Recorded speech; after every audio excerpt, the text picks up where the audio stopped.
I'm Zibby Owens, and you're listening to the Webby-nominated podcast, Moms Don't Have Time to Read Books. Book of the Month Club is this week's sponsor. They're offering listeners their first book for only $5 with code ZIBBY, Z-I-B-B-Y. Again, that's code ZIBBY for your first book for $5 to Book of the Month Club, which, by the way, is amazing. I subscribe every month. I get to pick from 5 of their favorite books. Most of the time, one of them is by an author I've had on my podcast, and then it just arrives. I've given it as a gift. I adore it, and you will too. So think of it for gifts, and for sure, go on bookofthemonth.com and subscribe yourself. I'm here today with Cathleen Schine, who's the author of the internationally best-selling novels, The Three Weissmanns of Westport, The Love Letter, and The New Yorkers, as well as award-winning They May Not Mean To, But They Do, and other novels. 2 of her books have been made into films. Her latest novel is The Grammarians. She's the winner of the Farrell Grumley Award and is a frequent contributor to the New York Review of Books. A graduate of Barnard and a former New Yorker, she currently lives in Venice, California with her partner. So welcome, Cathy. Thanks for coming on Moms Don't Have Time to Read Books. Thank you. I'm happy to be here. Also, I love the name, Moms Don't Have Time to Read Books. Moms don't have time to do anything, so. It's true. Yes. But you can make the time if you really try. That's what you have to do. And hopefully moms have time to listen to podcasts about books, so at least there's that. Absolutely. At least then they can save some time trying to figure out what to read. Right, they can multitask. Yes, exactly. So you are the author of several books, including this new one, The Grammarians, which was so good. And I mean, I feel like the dictionary in this book and like all of these things are so real to me still, having put it down like 2 weeks ago. Tell me what inspired you to write The Grammarians, which has been called an enchanting comic love letter to sibling rivalry and the English language. Well, what usually happens, inspiration is a very strange thing. I don't even think it's the right word. I always feel like I'm sort of wandering around, banging my head against things, and one of them turns out to be a door that opens. And after every book, I've written 11 books. After every book, I think, okay, I've had 11 ideas. I'm not going to have a 12th. And one of these days, it's going to be true that I'm not going to have an idea for the next book. But so far, I bang my head around enough and an idea comes. I really wanted to write about 2 people having a feud about language. And I wasn't sure what shape that was going to take. At first, it was going to be about translation, but the only language I know is English, so that didn't seem very practical. And then someone reminded me of Ann Landers and Dear Abby, who were identical twins and had a long, long feud. They each had kind of warring advice columns. And so I first thought, no, I don't want to write about twins. It's too difficult. I don't understand them. I'm not a twin. I don't even know any twins very well. But then once that idea got in my head, it just kept, the twins kept at me. And I thought, no, this is it. This is what I have to write about. And then I was given as a gift to kind of cheer me up because I was having a lot of trouble writing and I was in a post-election funk. Someone gave me a book called English as She Is Spoke, which is a hilarious book that was a kind of viral, it was a sensation in the 19th century. It was a phrase book for Portuguese travelers in England, but every phrase was insane. I mean, it was so badly it didn't make any sense, and it became a kind of comic sensation, and Mark Twain wrote an introduction to it, and it was so funny, and it just made me realize I could write about one of my passions, which is language and linguistics and words. Did you have a dictionary like the one you write about in this book? I didn't. I was not a dictionary fiend. We did have the Book of Knowledge, which was about, 30 volumes. It was kind of an encyclopedia that I loved and used to sit and read. But my favorite word book, even more than the dictionary, which I do love now, is the thesaurus. I keep it by my bed. I use it all the time, especially as I've aged, and the words are farther and farther afield, and I'm desperately searching for the right word. but I just love reading it. Dictionaries and a thesaurus kind of open up all the possibilities, not just of plot or narrative, but of every single word. And a word can then kind of lead you to the next word, which then leads you to, oh, this is what the story's about. So when at the beginning of each chapter of this book, there's a dictionary definition of a word from Dr. Johnson's dictionary, which was the first really important comprehensive dictionary in English. And I did that after I had finished the book. So with each chapter, I then looked for a word in Dr. Johnson's dictionary that would work at the beginning of that chapter. And a lot of times what happened was after I found the word, that's when I understood what the chapter was really about and what it was doing. So it works both ways. Words can open up ideas, and they can also encapsulate an idea that you weren't even sure you had. Wow, that's really interesting. Yeah, it was fun too, that part. That was the best part. That's a good challenge for anyone writing a book, to pick one word to sum up a chapter. Yeah. Well, that's also, it's very hard when people say, what is your book about?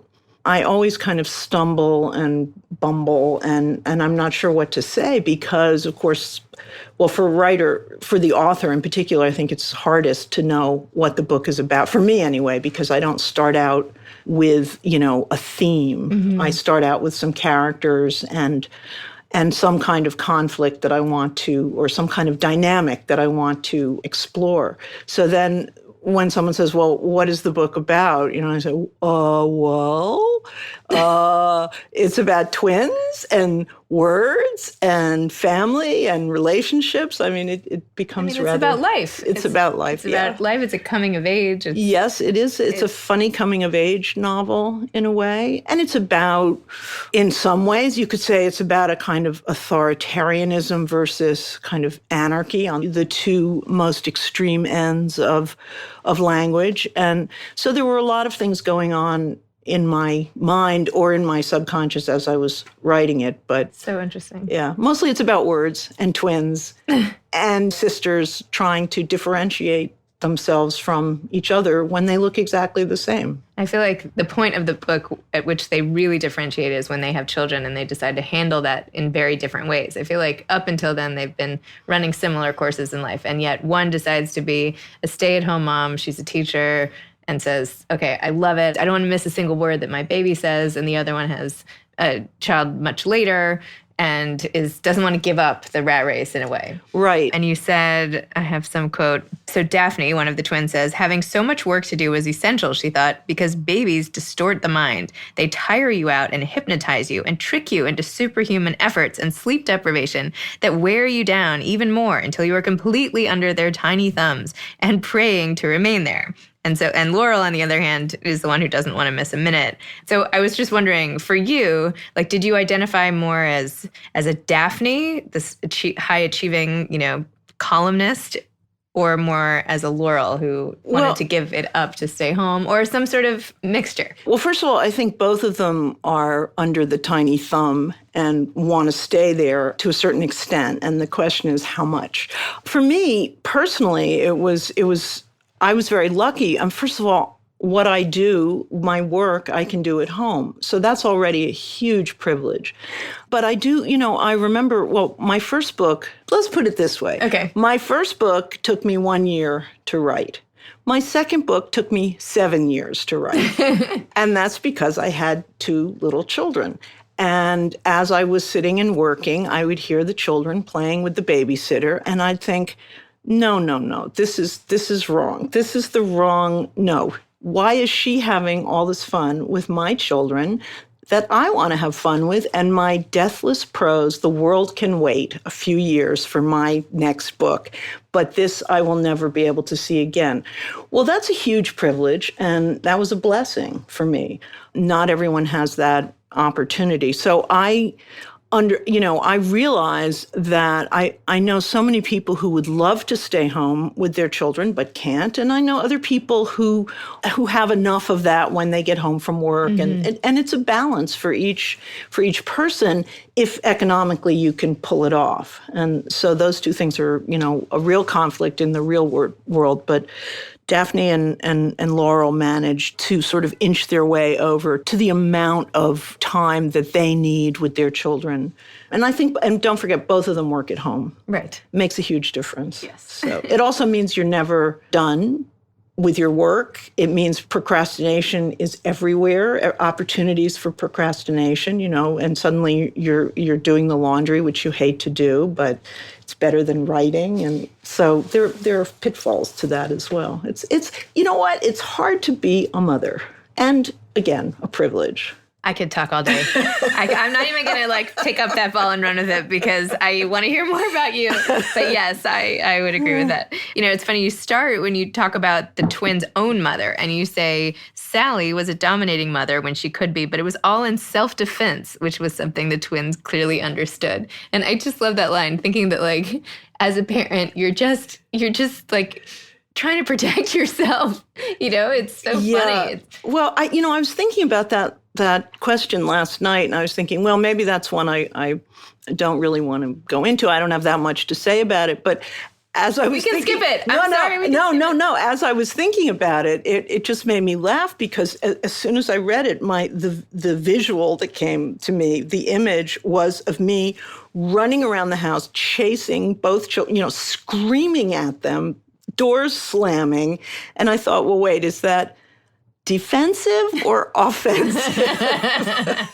So I don't, unlike Sally, the mother in this book, I did not feel excluded. My children did not have that kind of, the twins in this book have such a tight relationship that Sally is kind of baffled by them and feels a little bit excluded. Mm-hmm. And that changes. I don't want to give away the end of the book, but by the end of the book, she's kind of understood certain things that make that less painful. And when I finished the book, I thought, well, one of the things I think maybe I was unconsciously doing in this book was making a statement to my own children, which was, you boys better be friends with each other after I die, or I will come back and haunt you. Have you let them know that? I've said it. What do they have to say about that? They say what they always say, oh, Mom. Are they friends now? They're friends. Enough? Yeah, they're friends. They're getting over their childhood, what shall I call them? Mishigas. That is the right word. Actually, in the book, you say, a line that I loved, you said, this is what words do, Laurel realizes. They call out from the page and force you to listen. No, they allow you to listen. So tell me about that a little bit. Well, I think words are very powerful. And I think they're powerful as you say them or write them, but they're also powerful as you hear them or read them. And for me, reading is as creative an act, and I think it is for most people. I think readers are as creative, as involved in the same kind of creative act that writers are involved in, because you're bringing everything you have to it and making of it what you will or what you can or what you need to. So I think what she's saying there is that if you can open yourself up to words, they have a tremendous amount that you're not even expecting to give you and to show you, that they open up a whole world. Words, worlds, either one. So people have called you a modern-day Jewish Jane Austen. Thoughts on this? Well, I am Jewish, so that part's right. There was a period when I think if you were a woman, I mean, don't forget, I've been doing this for 30 years, so things have changed a little bit in the way, and that quote is from quite a long time ago, 25 years ago. There was a period when if you were a woman and you wrote a funny comedy of manners, you were and it was good, you were compared to Jane Austen. That's just that was the signal that, this is an intelligent book and it's funny and it's okay for you to read it. And so, of course, I'm immensely flattered to have had that said about me, but, there was only one Jane Austen. There will always be only one Jane Austen, and anyone who has ever written a book that is funny and about a family and has any insights at all owes everything to Jane Austen. So I'll take it. So can I just delve into your personal life here for a little bit? Sure. So when you were younger, you were in a horrible car accident. Yes, I was. And you almost died at age 16. I broke my neck when I was 16. What happened? We went to the movies, some friends and I'd already seen the movie. That's the part that still gets me. I didn't really want to see the movie. It was No, I put you on the spot. It was Goodbye Columbus. Oh.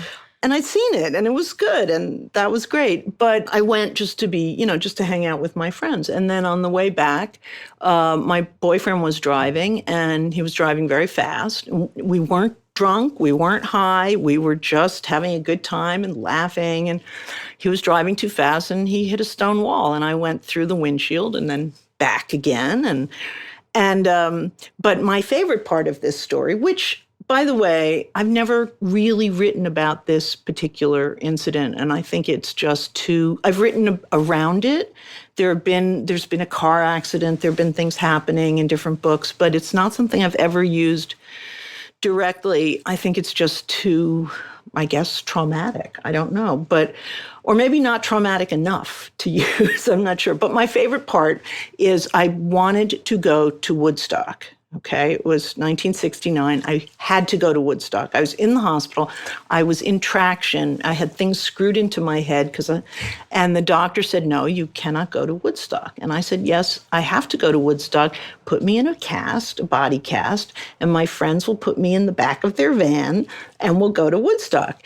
And he said, "You cannot go to Woodstock. You have a broken neck." And I said, "No, I don't. I just broke C1 and C2. And he said, "That is your neck." And that combination of ignorance and arrogance is, to me, kind of embodies what adolescence and being a teenager is all about. And I often think about that and I think, wow, you were an arrogant little thing, weren't you? But anyway, I didn't go to Woodstock, which I still regret. Although it did rain. It's muddy. You would have ruined your shoes. Yeah, yeah. Oh, and I was so upset. I was in the emergency room, and then I don't know. My mother was there, and I said, just make sure they save my belt. It's my favorite belt. She was looking at me like, and my face was all cut up, and and she just said, "Mm-hmm." It didn't say, "Dear, you're about to die from loss of blood. I'm not worried about your belt." She just said, "Yes, yes." She was a good mother. Yeah, I would not have. She was in shock. Anyway, I survived. Gosh, you survived. But then you had another whole traumatic thing where you were taking prednisone to combat Crohn's disease, and you ended up in the hospital for 8 months when you were only age 20 because of some side effect with your hips or something? Yeah, it's called aseptic necrosis of the hips. But anyway, I was in the hospital and in rehab in a wheelchair for a total of a year, which is a hugely long time when you're that age or any age. A day is a long time to be in the hospital. A year is. It's true. It was horrible. But I did get to watch the Watergate hearings, which were at that time. This is how I You're like the Forrest Gump of the hospital. This is how I date things. It's that operation. Yeah, that I have written about. That's my first book was about that. It's a novel, but it's very autobiographical. And again, it's about a kind of arrogant, privileged young person who is hit with this horrible thing and somehow maintains her dignity by remaining an incredibly arrogant, privileged young person throughout the whole thing. I mean, I think that's a kind of strength, and it can also, be a weakness. But in this case, that's how she kind of hung on to life. So during those stretches of time, did you turn to reading? Were you able to read? Did you learn to see things through a new? Clearly this must have affected how you saw the world. I mean, I can't imagine, despite how arrogant you may think you were, I'm sure like these experiences give you a unique lens on what happens in life. It's interesting that the perspective was literally different because I was horizontal or I was low down in a wheelchair. And that taught me a lot about perspective in life, not just for writing, because I had wanted to be a poet when I was in high school, but I kind of got scared off by by how, fabulous everyone was when I went to Sarah Lawrence. And I thought, I'm not letting these fabulous people see my poems. Get me out of here. Aww. And then I went to Barnard and studied medieval history. But yeah, my perspective, I learned about different perspectives. And I learned that one person can be suddenly in a completely different space, and at a different level, literally, which also changes the way you're treated. When you're horizontal, it doesn't matter how old you are, you're just considered this sick person with no dignity and no agency. And when you're young, on top of that, it was horrendous. So it did teach me about that. And it was interesting in that way. I mean, it was awful, but looking back, I learned a lot about different kinds of people. I was in a rehab. I was at the Rusk Institute with all these old people who had had strokes. And so that was very interesting, and people from all over the country. So I was exposed to a lot of different lives and perspectives, and that was important to me. But at the same time, I learned that you can maintain your own identity, whatever it is, even while you're sort of navigating all these different people and other people's perspectives. So it was an interesting time.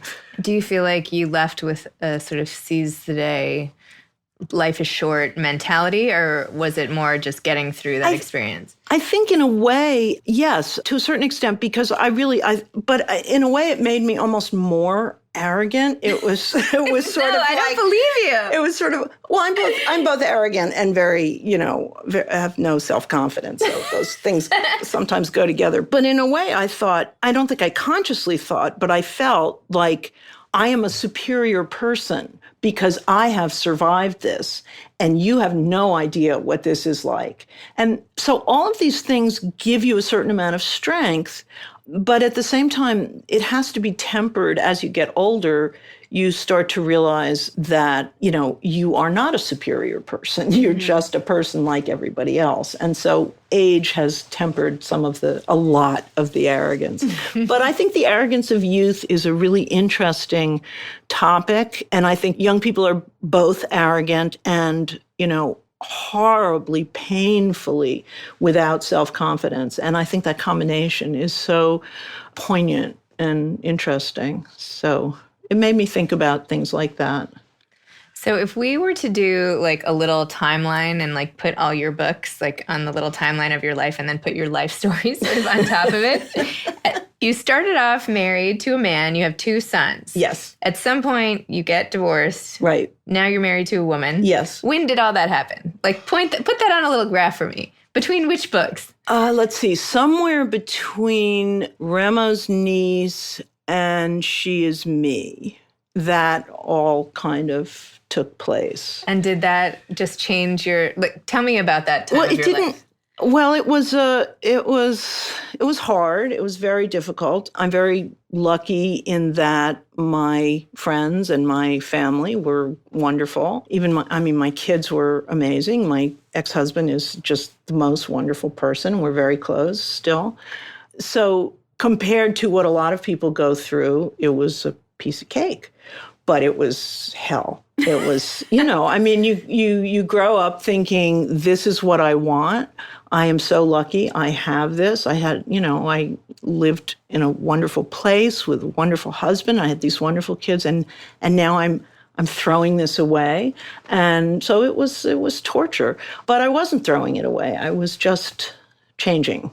And so luckily both David and I worked very, very, and Janet, my wife now, worked very, very hard together to make things work. And since we're all good, decent people, it did work. It was kind of a miracle. Nora Ephron once said, I was not close friends with her, but friends with her. We both had sons named Max, so I got a lot of hand-me-downs. I have some friends with sons named Max, so if you continue this trend, just let me know. Okay, I have a little, the cutest, little bin cutest little sweater. But she said, I remember David and I were were divorced, but we went to a party together for someone that we both knew. And Nora sort of, laughed and said, "You guys have the best divorce." And I thought, wow, coming from you, oh, that's a compliment. I'll take that. So, and we do. We do. So it was very hard, and it was the most painful thing, including everything that's ever happened to me, because it's so difficult with your kids and you're disappointing people. And look, any divorce is the end of a kind of dream that you have when you first get married. And it's a kind of death. And so no matter how well you handle it, it's very, very sad. And there's a lot of mourning that goes on. But I'm very happy now.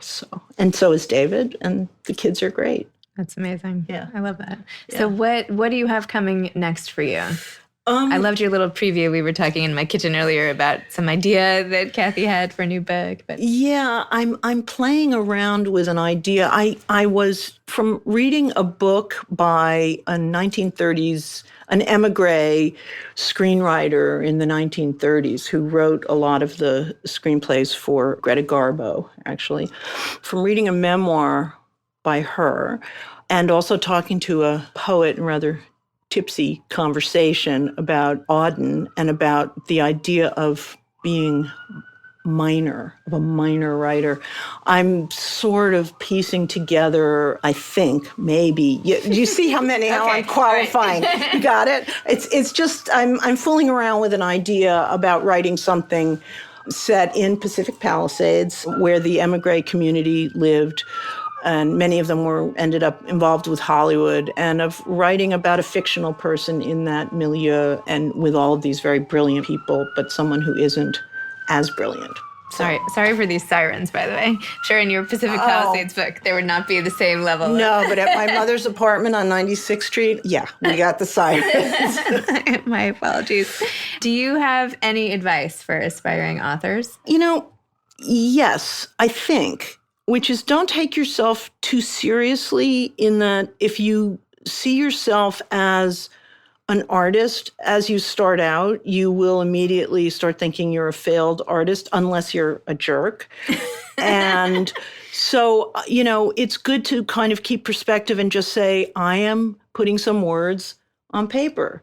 And either they'll work out or they won't. And I'm going to write them. And then when I'm done, then I will go back and make them really good. I think people get very hung up on their, first draft or first sentence or first chapter and keep rewriting and feel bad about themselves. And for me, I feel like you have to write what you have to say, and then you go back and you edit and make it really good. And also read a lot of good books, not necessarily popular books, not even necessarily books that you like, but just books that open up different worlds and different ways of thinking. Not necessarily different kinds of prose, but just different ways of thinking. And that's the best I can do. I mean, my first book, I wrote 1 page a day. Period. No matter what. Not 2 pages, not half a page. That was the way I controlled my fear and my ego, was just, I'm doing this. This is my job. And it is a job. That's the other thing that people really, if you wait around for inspiration, good luck to you.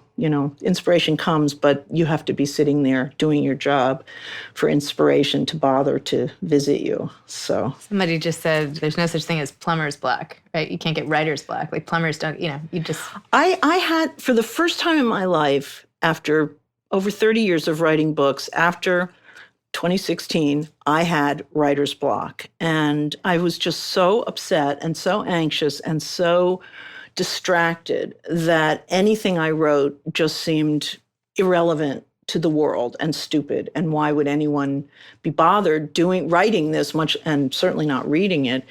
And the way I conquered that, it took a long time. Well, first of all, I went to New Orleans and visited some friends. And being in New Orleans, which is a place where death is so pervasive, and being there when people are having parades about death, and I thought, if they can do this and have art and love and fun in the midst of all of this disaster, maybe I can do that too. So that was very inspiring. And then I sat myself down every day instead of sitting in the morning. Usually what I do is, eventually I get to my work and I sit down and or lie down in my case. I write in bed and start writing or get distracted and then 2 hours later think, oh my God, I haven't written anything. That whole procrastination thing. Instead of that, I just at 4:00 in the afternoon, I sat down on the couch with a little pad that I picked up and a pencil that I hate, which you can hardly read because it's got such a hard lead, and just wrote for about 40 minutes with a glass of bourbon on the side.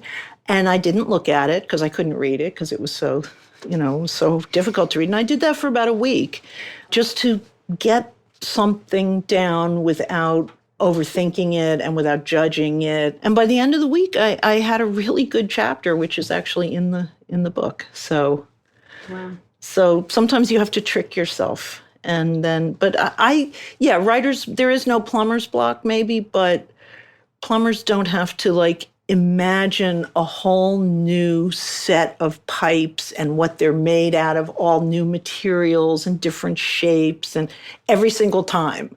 So I didn't come up with that. No, I know. And I've heard that before. Yeah. And I've always thought that because I've never had this problem before. Yeah. But now I get it. Yeah.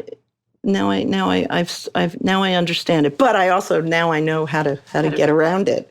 Write with invisible ink while you're drinking bourbon. Perfect. Yeah. Perfect formula. Well, thank you so much for sharing everything with Moms Don't Have Time to Read Books. Thank you. Thank you so much for doing this. Of course. It's great. Yeah, it's my pleasure. This episode has been sponsored by Book of the Month Club. bookofthemonth.com. Enter code ZIBBY to get your first book for $5. Thanks for listening to Moms Don't Have Time to Read Books. You can follow me on Instagram at Moms Don't Have Time to Read Books. Thanks so much to Steve and Ryan at Texture Sound for the sound editing. And thank you to Morning Moon Productions for providing this fantastic intro and outro music. Thanks for listening. You could always email me at zibby@zibbyowens.com.